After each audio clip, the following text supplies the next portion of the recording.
शांति। Good morning. आज हम सभी अपने कल के लेसन से आगे चलेंगे कि मूड ऑफ को ऑन कैसे करूं।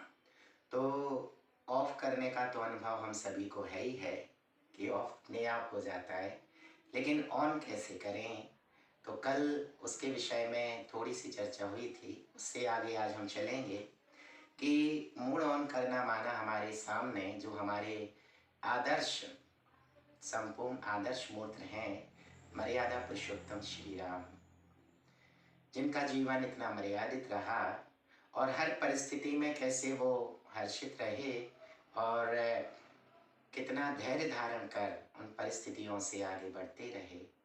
रामायण का एक एक पात्र भी हमें मूड ऑन करना सिखाता है।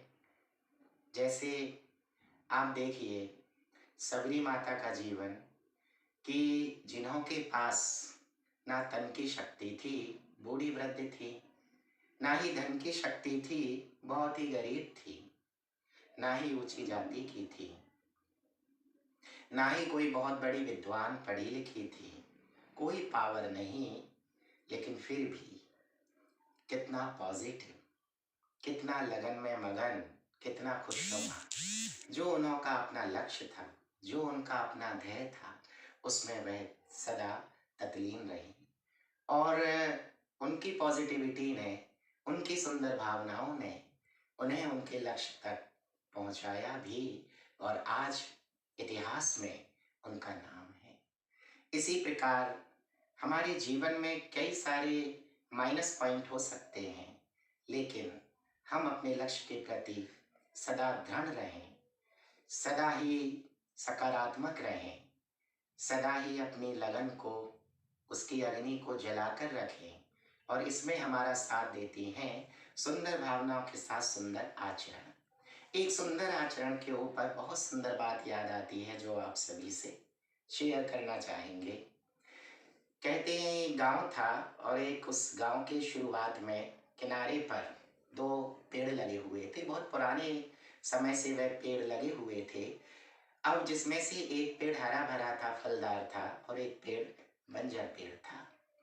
स्वाभाविक रूप से राहगीर रोज वहां से निकलते तो हरे भरे पेड़ के नीचे बैठते, उसकी छांव में सुस्ताते, भोजन करते और कभी मन होता तो कुछ लोग पत्थर मारकर उस पेड़ के फल भी खाते, आगे निकल जाते।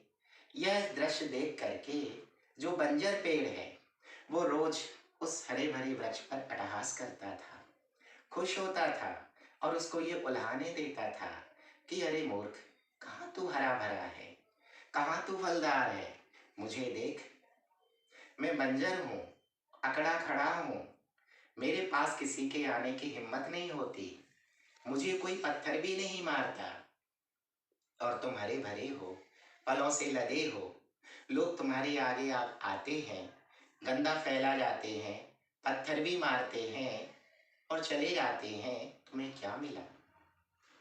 मैं ज्यादा ठीक हूं। अब सच्चाई यही थी तो वो हरा भरा जो वृक्ष था वो बेचारा सुन करके सहम जाता और शांत रहता। समय ने करवट बदली। धीरे धीरे एक समय वो आया कि उस गांव में बहुत बड़ा देवी का अनुष्ठान हुआ और अनुष्ठान के बाद उसका भंडारा होना था और भंडारे के लिए सब गांव वालों को अलग अलग ड्यूटी दी गई, अलग अलग ड्यूटी सेवा की दी गई भंडारे की। तो उसमें से कुछ लोगों को जंगल से लकड़ी लाने की ड्यूटी दी गई। तो वो ग्रुप था कुल्हाड़ी लेकर के और जंगल से लकड़ी लेने चला।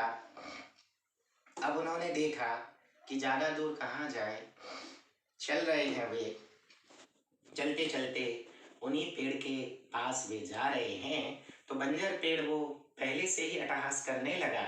हरे भरे वृक्ष को बोलता है कि देख, रोज तुमने पत्थर खाए, मेरा कहना नहीं माना और आज कुल्हाड़ी खाओगे, आज तो तुम्हारा काम खत्म। आखिर धीरे धीरे वे लोग आगे बढ़ते आए और उस बंजर पेड़ ने देखा कि अरे ये लोग हरे भरे वृक्ष की तरफ तो जा नहीं रहे हैं, मेरे पास ही आ रहे हैं। स्वाभाविक है, लकड़ी की जरूरत है अगर, तो लोग हरे भरे पेड़ को ही नहीं काटेंगे। जो सूखे बंजर बेकार के पेड़ हैं शायद उनको काटेंगे। तो वो उस पेड़ की जो लकड़ी चाहिए थी, तो वो बंजर पेड़ के आगे गए और बंजर पेड़ के पास जब पहुंचे तो उस पेड़ को वे कुल्हाड़ी से उसकी लकड़ियों को काटने लगे। तब वो विलाप करने लगता है वो पेड़ कि काश मैं भी हरा भरा होता, मैं भी फलदार होता, मैंने भी पत्थर खाए होते तो आज कुल्हाड़ी खाने की नौबत नहीं आती। मित्रों, हम लोग सोचते हैं कि हम किसी की दो बातें क्यों सहन करें, क्यों सुने। आप ये मानिए, हम लोग कितने भी अच्छे हैं, राइट हैं, लेकिन अगर दो बातें हमें सुनने को मिल रही हैं तो आप ये मानते ही होंगे कि हम कलयुगी दुनिया में जी रहे हैं। और इस कलयुगी दुनिया की ये सौगात है कि या तो पत्थर खाओ, पत्थर मीन्स दो बातें सुन लो, और जो दो बातें सुनने की क्षमता नहीं रखते तो या सीधी कुल्हाड़ी खाओ, अर्थात लड़ाई झगड़े कोर्ट कचहरी टकराव, कितना विवाद बढ़ जाता है। और आज ये दो बातें हम लोगों की उन्नति में एक मील का पत्थर साबित होती हैं। चाहे हमें ऑफिस में अपने सीनियर की दो बातें, चाहे दुकानदारी में कस्टमर की दो बातें, चाहे परिवार में अपने पति की दो बातें, सास की दो बातें, अपने परिवार में पड़ोस में किसी की भी दो बातें हो सकती हैं। लेकिन आज हम लोगों ने सब कुछ सीखा और सीख रहे हैं, लेकिन दो बातें सुनना सहना हम नहीं सीख पा रहे हैं। तो कहा जाता कि सहना ही सच्चे सोने का गहना है। तो आज की दिनचर्या में हम इस सहनशीलता के दिव्य गुणों को अपने जीवन में लाकर अपना मूड ऑफ होने से बचा सकते हैं और उन दो बातों को समा करके आपस में प्रेम स्नेह से जीवन व्यतीत कर सकते हैं। कभी भी हमारा टकराव नहीं होगा, मनमुटाव नहीं होगा। शरीर मोटा हो जाए उसकी तो एक्सरसाइज है और वो स्वास्थ्य के लिए ठीक है, लेकिन मन मोटा हो जाए उसके लिए क्या उपाय है, उस पर हम सभी का ध्यान भी हो।